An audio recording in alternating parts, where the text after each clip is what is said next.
Hey everyone, welcome to the first episode of my weekly portfolio update. I'm 26, a CPA by trade, and I'm building my way towards an early retirement by staking passive income. Mostly, as you can see here, by selling options and also by farming yield in cryptocurrency. Now look, I've learned a lot from channels on YouTube, such as Joseph Carlson, right? They focus mostly on passive dividend investing mindsets. But as I've traded for a few years now, I honestly think it's outdated. Now hear me out. A lot of people love dividends, but in my opinion, dividend income is too slow. And when you gain dividends and the stock price actually drops from the dividends, like for example, when 3M or AT&T releases a dividend, the stock price would drop by the same amount. Therefore, the income doesn't make up for that loss. You're net neutral. That's why I prefer this strategy, producing weekly cash flow income that doesn't take down from your initial capital investment. I get paid out every week from premiums and yields, and I reinvest it fast, no longer having to wait around for quarterly payouts. My return is also significant here. We're targeting a market that isn't really tapped into. All the large corporations, they can't do this because it's too small in scale. But then the smaller investors, they don't know about this strategy or they're not well informed about it. So they don't produce the same outcome as what we can if you follow this strategy. So as you can see here, this week we earned already 35% of annualized ROI just on the weekly passive investments itself, not factoring appreciation of any kind. This is strictly just pure passive income that's generating me this profit. I'll run through the strategies a bit later in the video, but okay.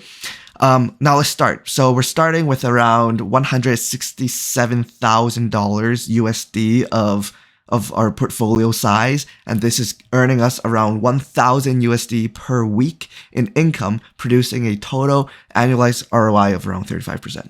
All right, so before I begin with anything, this channel isn't about hype. We're not going deep into technicals or trying to time the market. I'm just documenting my real life journey, showing what I do each week in my 160K portfolio, split in half between like options and crypto. Mostly in options right now, but hopefully I can build up the crypto value as well. Ideally, I want a 50-50 split. If that sounds like your vibe, subscribe, follow along, and let's get started into week one. All right. So this week on the options side, let me just go a quick overview of my portfolio. So in my stocks and options portfolio, I have my TFSA, my margin account, and my FHSA. So really for the purposes of the trading, we're trading on our margin account selling options because you can't trade on these are what we call registered accounts. So you can't trade on these. We can trade on non-registered accounts.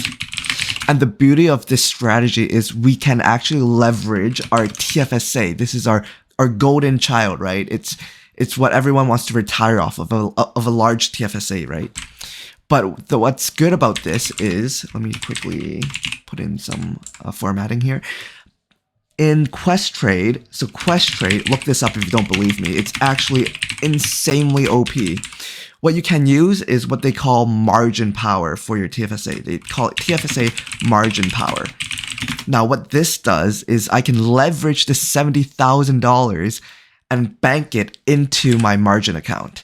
So I can use the buying power of my TFSA. So of my TFSA, the buying power can transfer into my margin account free of cost. Nothing has to be factored into here. No additional fees, nothing. The only downside caveat to this is if, let's say, my TFSA, the market drops, right? And I'm in some risky options, which I'll never do. But let's say I'm in some risky options in my margin account. Then you run into issue where you could get liquidated in your TFSA and that's GG. But what we do in this strategy is simple, very simple. We're selling strictly like 20 delta, like 2 standard deviations out options play, where you're making money, but you're not putting on undue risk. And we have a strategy that if the market does go against us, we have a strategy that like involves us minimizing our losses and eventually getting back into profit. So like this $14,000, I didn't start it with 14K. I actually started with like maybe 8,000 or something like that. And I leveraged my $70,000 TFSA to sell options to produce this additional income that is just slowly incorporating into my margin account. It's great. It's passive. I do this every Friday. That's it. Only Friday. That's the only time I touch options. Therefore, I gain the benefit of moving into the weekend. This is strictly a 1 week expiration period options trading strategy. So we benefit from the weekend theta depreciation, and we get to not spend a whole lot of time. In fact, doing this video is spending more time than me actually doing my options and my crypto. But the reason I do this is just for my own purposes, like selfishly. I want to see my own growth, and I know this strategy works. I've been doing this strategy for like half a year already, and not only that, maybe a bit less than half a year. I've been trading since I was a child, right? I've been investing. I'm very smart with my money. I've been doing this for years. This strategy I just started like this year, and I already see significant growth. I've never seen a strategy work this good before, and I want to bring you on with this journey. It might be silly, but trust me, I think it works. Just try to do it. If you don't, just watch it. Watch me do this for a few weeks, and you'll be proven otherwise. Okay. So on this week's options side, I went a little on the risky side. So I'll go through my gains. Let me just zoom in here for a bit. So this week I went out a little outside the usual like tech names. I sold a lot of strangles on commodities ETFs. So these are my bread and butter. I'll sell on SLV, also sold on some GLD that you don't see here. But in total, I made around $400 USD this week in selling options alone. The reason I like strangles on commodities is simple. They're relatively less volatile, and I'm okay with owning or even shorting them if the trade goes sour. It's another theta play where I collect premiums, I manage my risk, and I repeat. And for example, if it does go sour, I have a strategy involving turning that strangle into covered calls or covered puts, and really backtracking and ensuring that eventually those trades do become profitable. The only thing I lose out on is maybe interest I've paid on the stocks if I don't have cash to back it up. All right, so back to our gains over here. This is basically it. Again, it's nothing flashy here. It's just consistent, boring income once a week that stacks, and it's benefiting from compound interest. All right, so let's move on to section 2. This would be our crypto and DeFi world. So in crypto and DeFi, I have a few wallets here. I'm not going to go through everything. But the main ones I have really, it's my HBAR wallet, my MetaMask.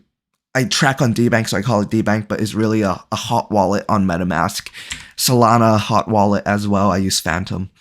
But in total, my portfolio here is 62,000, and I didn't really start out much with this.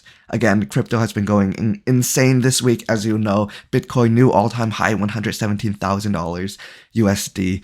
But really, I started this account with like 30K Canadian, so like 20K USD. I 3x'd in the past like 5 years.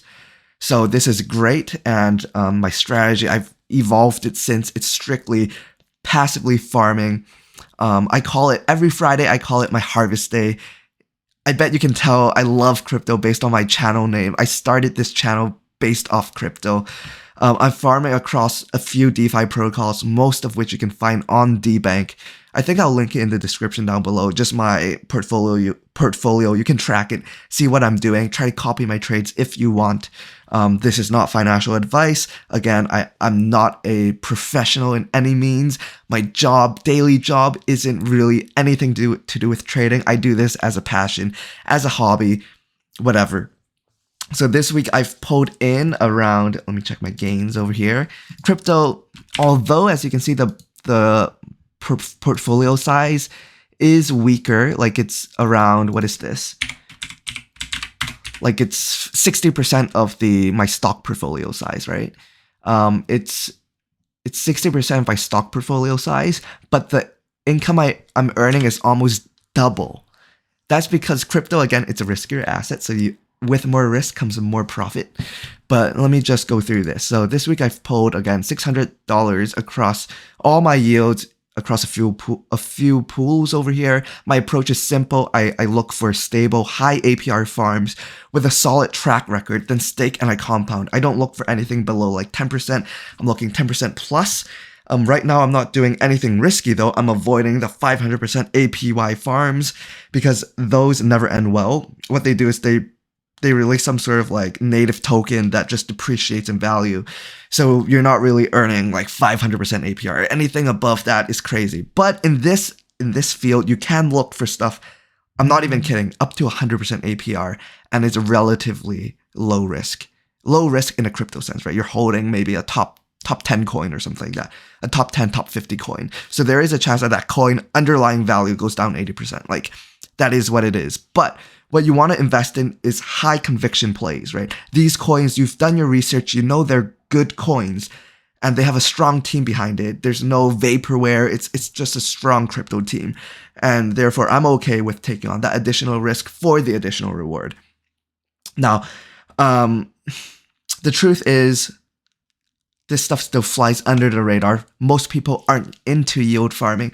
In fact, it takes quite a bit of like, not hard knowledge, but dedication to learn the fundamentals of yield farming. You have to learn about what all the risk involved are. The underlying asset going down in price, impermanent loss. There's different types of farms you can do. Passive V2, like throughout the entire liquidity range farms. You can do the new V3 Uniswap farms. That's called concentrated liquidity. So I have to learn each one. Of course, each one has different risk involved. There are tools involved, and by watching these videos, it gives you one step closer to it. I will be releasing videos in the future documenting what yield farming is, what impermanent loss is, what V3 liquidity is, everything. I'll go through it. Just give me time. Subscribe, like, get the algorithm going. We will succeed together. Now, I'm just doing it right now while the competition is low. I'm showing you how it works. You are an early investor. Not a lot of people even invest in Bitcoin. They still think it's too risky, which is ridiculous. It is not. Again, nothing crazy. Just steady accumulation week after week. That is the game. So I'll just go through what we earned today. So in here, we have some farms that generate us income. This is since last Friday, so 1 week we already earned like $100 in this farm. Again, we're not doing anything risky. We have like most of it, like 90% is in Bitcoin BNB. Like you're telling me Bitcoin or BNB would drop 80%? Maybe, but 1% chance, 0.1% chance of that even happening. Now we go into some like more degenerate stuff. Like this is a native token, right? So the egg token, that's a native token. That could drop 99%. I'm okay with it. I put $200 in it. It's earning me 50% APR, whatever, right? It is what it is. Now we have some low market cap, high conviction plays over here. We got Uniswap. We got ResearchCoin, we got like Unagi Coin, Axon Gate, like Poseidon, all of these coins. We have Auto Coin, Cake Coin, like all of these are high conviction plays that are low in market cap that is generating us income. Now, again, it's gonna be hard to make these farms. Like just the average investor won't be able to because the process is pretty complicated. Like being upfront, it took me quite a bit of time, maybe a year to perfectly master this art form. It is an art form. Like these farms I'm looking at, for example, Hario, I don't know how to pronounce it, man. But these farms have been dead farms, but that still have like a market cap to it. So I'm farming it, getting the yield, and then selling this rupee fucking shit coin right away. I'm just selling it, converting it to Bitcoin or something more profitable. But again, the underlying I'm having is not really anything risky. Like the most risky one here is banana rupee, right? Like this could drop 99%, right? But again, I put $30 in it. I'm earning like 200% APR. Like in a week, I made $7 out of 32. Like that's crazy. It's unheard of. You're tapping into markets that have never been heard of, right? So that's the key. HBAR again, I've made, was it $300? HBAR, I love that coin. You should buy it if you haven't, by the way. Like my portfolio went up crazy already. I started with like 8K, it's at 22K. But yeah, it's earning me. They have their own liquidity generating process. It's pretty actually ingenious. They call it Larry earnings. You can look it up, but basically you don't have to manually claim it. It's automatically claimed for you. You also have Solana. So I have some Solana. This is just one of my high conviction plays. It's called SoulForge Fusion Gaming. It's a good play. The creator of the game actually created Magic the Gathering, which is like the largest card game ever. Maybe behind Pokemon, but it's like in terms of like strictly just trading card games, Magic the Gathering #1. All the geeks know about it, so you know that this thing will pop off eventually. Anyway, so that is it for week 1. Again, summary page. I sold a couple of strangles on commodities. I collected premium when it mattered. I harvested DeFi yield just like every week. Over time, these little gains start to snowball. It's called compound interest. That's the idea behind this channel. Boring, high yield, steady progress towards financial independence. I'm 26. Based off this, I retire by 30. Like I can coast fire, which is you're cruising, chilling at your job, and you're financially independent with early retirement. If you're into cash flow investing, if you are into smart yield farming and building real wealth, make sure to subscribe. Again, I'll be back next week with another update. Next week, it'll be more interesting. I'm diving more into some niche ideas, including why I'm in the UNH Oscar Health positions, why I'm shorting Circle. You won't want to miss it. Catch you then. Crypto Harvest, peace out.